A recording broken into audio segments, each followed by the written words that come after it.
c'est le postulat de départ qui montre que les médias sont évidemment un lieu important à la fois d'écho de ce qui se passe, de compréhension et d'une certaine manière, analyser les médias, c'est analyser une partie de l'opinion sur les questions qui nous intéressent.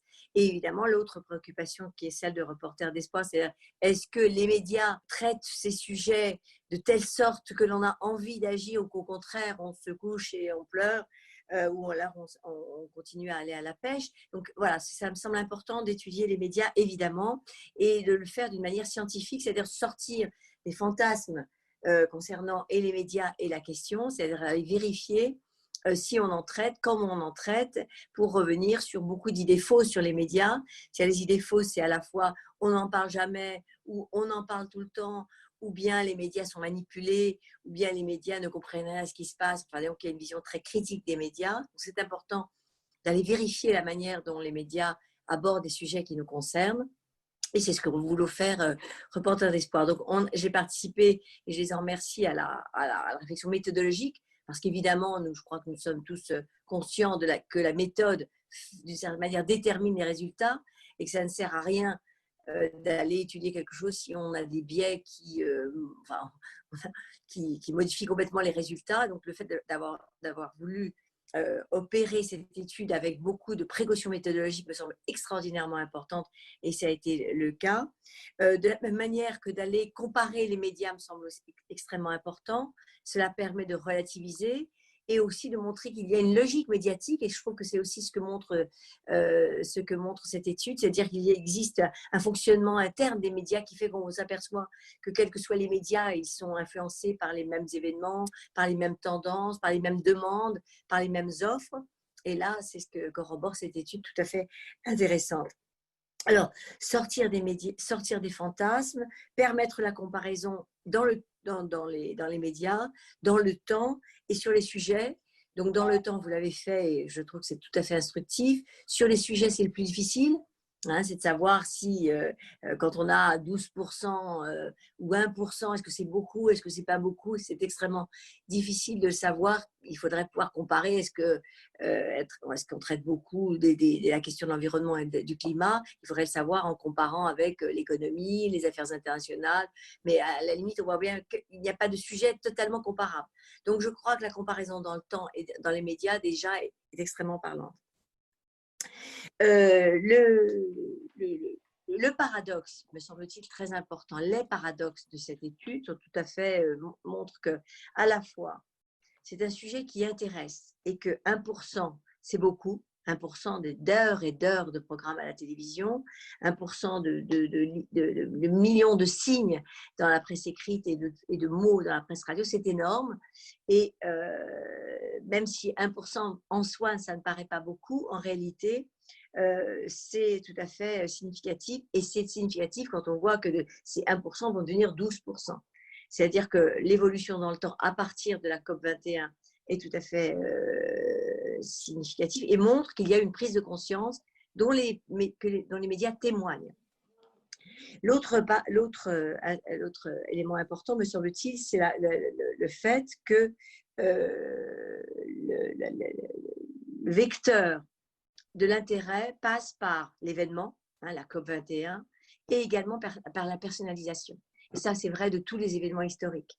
C'est-à-dire que c'est l'actualité, c'est l'événement qui va permettre aux médias de traiter un sujet, qui va les autoriser ou qui va leur donner, au contraire, tout simplement une raison de traiter le sujet.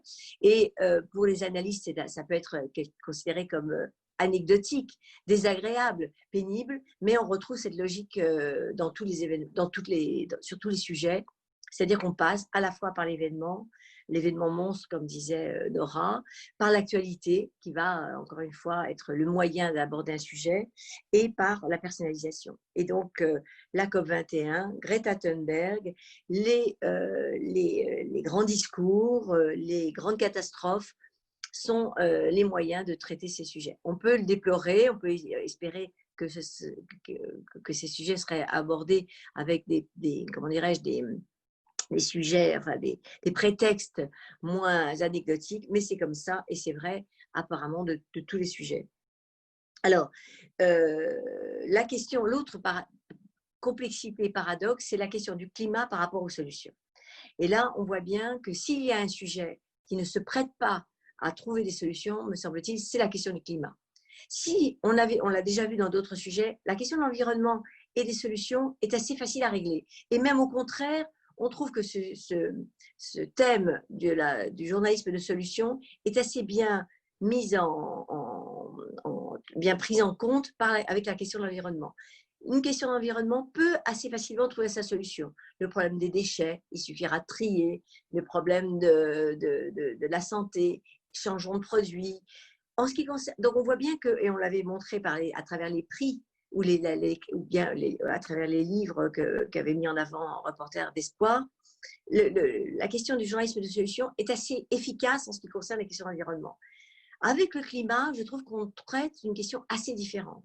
Le climat est une question si large, si abstraite d'une certaine manière, à la fois concrète parce que c'est une question de météo, et en même temps extrêmement abstraite parce que le climat, il se pose sur des questions très longues, sur des questions très larges, sur tous les continents, avec des décalages dans le temps et dans la géographie extrêmement complexes. C'est pas facile de trouver des solutions parce que le climat aborde aussi, ça vous allez en parler mieux que moi, aborde des questions extrêmement éloignées de ce qui est apparemment la météo. On le sait, une bonne météo ou une mauvaise météo ne dira pas grand-chose de la question climatique. Donc, on voit bien que la question des solutions est très déconnectée de la question, comment dirais-je, scientifique et environnementale de la question du climat. Donc, l'étude qui a été faite du Reporter d'Espoir montre cela. C'est-à-dire que c'est très difficile pour les journalistes de traiter de la question du climat sans la traiter d'une manière anecdotique avec la question de la météo. Il fait beau, il fait pas beau, il pleut pas, alors que les scientifiques savent que finalement, si bien sûr il y a un lien entre météo et climat, il n'est pas très direct. Hein, c'est la question de publiciser cette question du climat. Elle n'est pas intuitivement elle est intuitivement corrélée et elle ne l'est pas. Enfin, bon, encore une fois, vous en parlerez mieux que moi. Mais pour les journalistes qui se posent la question des solutions, qui ne veulent pas, comme tu as dit, être exposés au fatalisme, c'est extrêmement difficile à régler.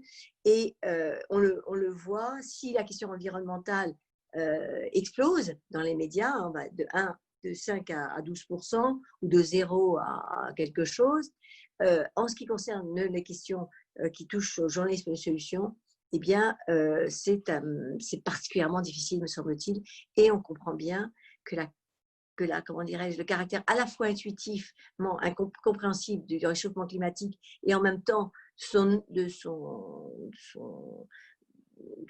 sa difficulté à être comprise, et puis surtout, nous, en France, on a eu le problème avec Claude Allègre et le climato-scepticisme qui est toujours efficace et qui trouve dans le caractère intuitif, hein, on le sait bien, mais regardez, il fait froid alors qu'il doit faire chaud, il fait chaud alors qu'il devrait faire froid. Le caractère paradoxal de la météo et du réchauffement climatique, eh bien, rend difficile pour les journalistes de traiter un journalisme de solution.